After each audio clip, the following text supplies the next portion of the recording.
Hi guys, Mulos here. So today's video, I'm just going to talk about the 4 things that you need to do internet business in Zambia. So a lot of times, a lot of people believe that you can't do certain internet businesses in Zambia because there's no means of getting paid, there's no market, there's no demand, and all of these other things. I wish to say that the truth is way different than what a lot of people think. I'll use myself as an example. I have managed over time to do quite a bit of internet business. Sometimes the business volumes are extremely bad, sometimes they're extremely good, sometimes they're mixed in the middle, sometimes they're none. It ranges. But in also one of my internet businesses with passive income is my YouTube channel. That's another thing which a lot of people get wrong about Zambia, that you can't get monetized on social media and you can't receive your payments here and there. So a lot of terms and conditions do apply. Certain platforms, like I know Facebook and some others, don't really allow Zambian monetization, but YouTube does. Google AdSense does work in Zambia and all. So here I'll just talk about 4 things that you need to get started in Zambia. And this video is not sponsored by anybody, not even MTN, although I'm using their MTN and testing out their MTN 5G internet here. So yeah, it's not a sponsored video, but I just thought I'd put out that disclaimer. Anyway, so the first thing you need as an internet entrepreneur in Zambia or an e-commerce entrepreneur, you need internet. So what type of internet you need or are using is dependent on what exactly you are selling, what type of skills, products or services that you're selling.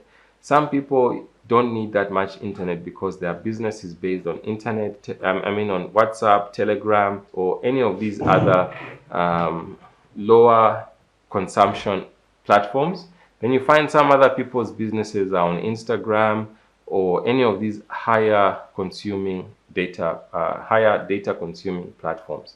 You could also be using websites. You could be using accounts on platforms like Amazon Marketplace, Alipay, or Alibaba, and those others. So the type of internet depends on what exactly you're doing and who your target audience or market is. If you're going to be doing things like transcription services, you need decent internet speed because they're going to send you an audio file, and if it takes forever for that audio file to download and then for you to be playing and it's buffering and all, it means you really can't do that service in a logical manner. So in my case, I'm a heavy internet user, and over the years I've been upgrading my internet plans, finally on the 5G internet, which I'm also reviewing for MTN. Now the second thing, which is most important, you need a means of getting paid. You need a means to receive payments. So this is where a lot of people do get it wrong. Many people are under the false assumption that PayPal is the only means to get paid from people around the world. Personally, I believe PayPal is a terrible platform. I don't really like it, but I do use it because getting paid, you don't really need to like the platform you're getting paid from, but you do like the payment that you're getting. PayPal does work in Zambia a certain extent and certain degrees. You're able to make payments as a PayPal user in Zambia, but whether or not you can receive payments yourself is dependent on so many variables. I've tried by all means to sit down and find out what those variables are. I've failed to make sense of it. Some people are able to receive using a Zambian PayPal account.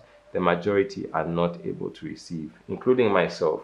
So I use the simple workaround. I use the PayPal Dubai account, PayPal Kenya account, and the PayPal South Africa account. But anyways, besides that, there are many options for receiving payments. You can use virtual banks like Wise, Paysera, Payoneer to be receiving payments from clients around the world. You can use ePayments like PayPal, Perfect Money, Advance Cash, Web Money, Payeer. You can also use crypto, and then crypto, you now have options for converting your crypto to Zambian kwacha or fiat, like Yellow Card and Vala. I'll leave all the relevant links in the description. So crypto in Zambia has now become way easier to use. If someone pays you in crypto, there's no excuse that you don't need to go to shady back alleys to convert your crypto into kwacha. It can all be done in the comfort of your home or your office or anywhere you are using your phone or computer on platforms like Vala or Yellow Card. And another thing is also you can receive international payments in Zambia. I All my international payments, I mostly use EcoBank because I know EcoBank does not charge on incoming wire transfers. I've told people this. I have a friend who was receiving £500 from the UK. I advised her just open an EcoBank account, receive. She used a very big non-brand bank and she was charged 900 kwacha for that incoming wire transfer. I mean, I've never been charged for any incoming wire transfer from using my EcoBank, and I receive minimum of one incoming wire transfer a month from YouTube. On some months where there's more business, even other clients pay me. So banks like EcoBank and StanChart do not charge for incoming wire transfers. So go and ask your bank, find out if they charge incoming wire transfers. If they do, move your business account for incoming wire transfers to EcoBank or StanChart so that you save on those incoming wire transfers. This video is not sponsored by EcoBank or StanChart. I just share information which is practical and usable for people in Zambia. So if a service is good, I will recommend it, and especially if I use it myself. And number three thing you need is you need to have a product, good or service that you are providing or selling. Sometimes, things like transcription service, music streaming, gaming, it could be a live streamer on gaming, it could be YouTube monetization, selling physical goods like chitenges, outfits, shoes, handicrafts, and all these other things. So you need to have something to sell. The other thing, the fourth and last thing is you need a platform or a medium to sell your goods, services, products, and the likes.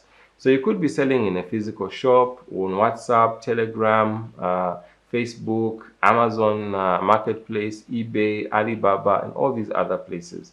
So you just need to find which one works for you and which one works in Zambia. At the end of the day, the Zambian market is way larger than we give it credit for. And also, at the end of the day, the world or global market is extremely huge. So, some of these platforms don't get advice from people who have never tried internet business. Just do your own research, open a free account with any of these platforms, try it out for yourself. And if it works, it works. If it doesn't work, you would have tried and you would have gained some knowledge which would help you along the way as you set up your online business or e-commerce thing. On all these platforms, do not change your country of residence to beat the system or to game the system. Countries like the US, the EU, the UK, and all these other places, their tax authorities are extremely brutal. They will recover the taxes due to them, even if you're not a resident there and you've never been there. So what will happen is that if you put the US or any of these other countries, when it's tax season and time to file returns, you have got no way of filing your tax returns.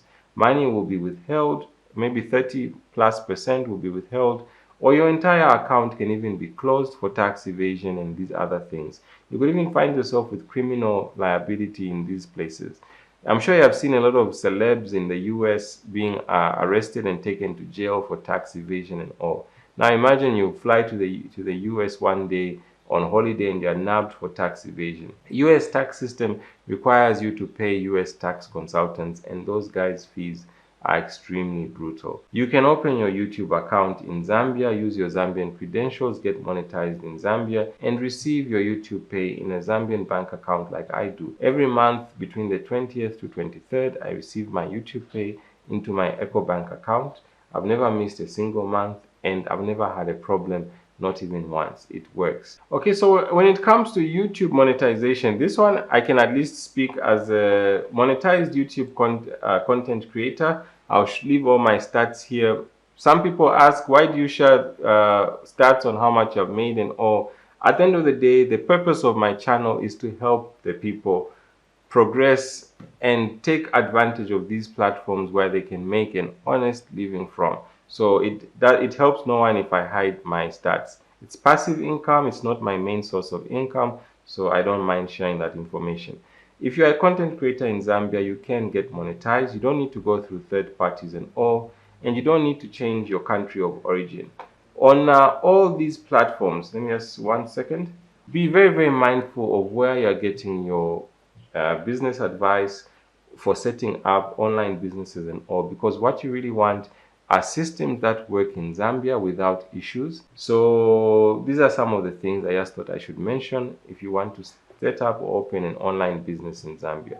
Use your real name, your real details, and it's only with things like PayPal. In fact, it's only PayPal where you are forced to use a different country instead of Zambia. But all the rest, you need to use your Zambian credentials, Zambian details, and you are good to set up and go. Let me know in the comment section if you are an entrepreneur online, if you've ever done any online work or business, how it has gone for you, any tips, tricks, hacks, or recommendations that you can have.